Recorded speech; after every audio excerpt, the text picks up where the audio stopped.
my Shrek story. Devastating, totally devastating.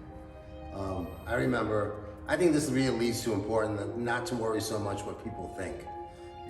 You know, I think a lot of us, worry so much what the other person's thinking or saying or doing about us, and it inhibits us from accomplishing things. Years and years ago, again, when I was training a lot of clients, I had a location in Mamaroneck, I remember, and I was training one particular client, and she was doing great, and she was very happy, and she was getting great results. She herself owned a diet center, and we had a great relationship. It was working out very well. So she goes, the other night I went out to dinner with a bunch of my friends, and they were asking what I was doing because she was looking better and healthier, and she was, more confident and so on and so forth. And she said, what are you doing? So I have this amazing trainer. He's working with me. He's great. His name is Butch, and she went on, and they said, well, describe him. What does he look like? And she said, he's kind of like Shrek. And she's telling me this story that she told her friends that I reminded her of Shrek. I was devastated. I'm looking at this big, green, fat, jolly guy that looked like a prankster, like it was a joke.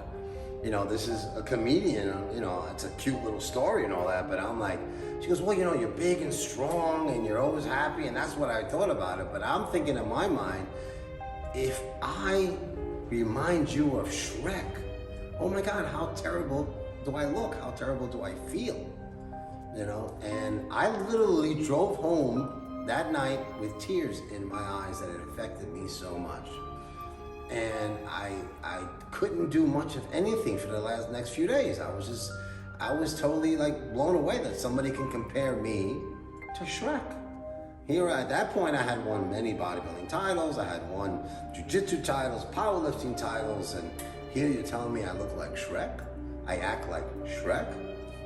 And when it calmed down, what I really got from that was that was her perception of me, and I couldn't change that. Her reality of me was none of my business. I really couldn't change that. All I could do is all I could be is what I could be, and how I treated her and act on her. If she used that relationship somehow to make me, to sound like Shrek, I'm still baffled by it, but it really devastated me. To her, she was a sign of affection for her, but not for me.